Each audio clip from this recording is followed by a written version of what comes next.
Ofisi ya rais wa Filipino imeripoti kukamatwa kwa rais wa zamani wa nchi hiyo Rodrigo Duterte baada ya kupokea ombi kutoka kwa mahakama ya kimataifa ya uhalifu yaani ICC.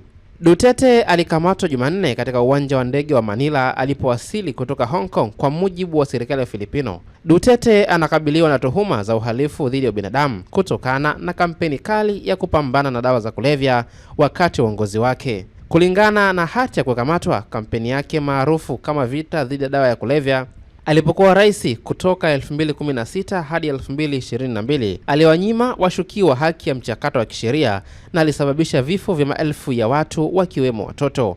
Akijitetea dhidi ya ripoti za uwezekano wa kukamatwa kwake, Duterte hapo awali alisema alifanya kila kitu kwa ajili ya watu wa Filipino.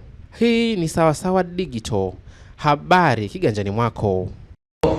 What is the law and what is the crime that I committed?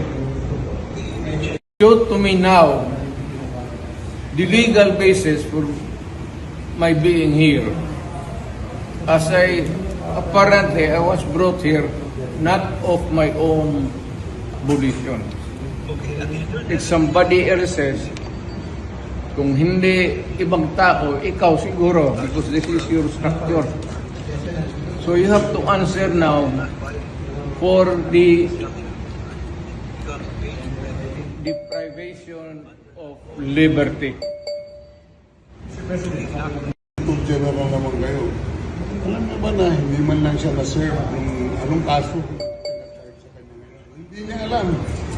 No? Kahit na PI man lang. Alam mo, ang charge sa kanya, nasa dyaryo lang. And then, hindi pa kayo na ganito ginagawa natin. Sumusunod tayo sa isang entity na hindi na tayo membro. Nag-withdraw na tayo. And yet, sir, you are the Prosecutor General. Yes. You know how to exercise due process. Before you can even file charges, you have to file a complaint. We have to file a counter affidavit. Without doing those procedural process, here we are, being issued a warrant of arrest, a questionable warrant of arrest. Ano ba naman po, sir? Sir, there's naman doon blooper, puro pagdating sa trial dyan, tatawagin kita sa witness stand.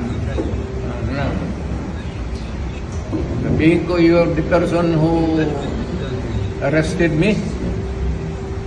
May I know the reason why? Have you read the documents?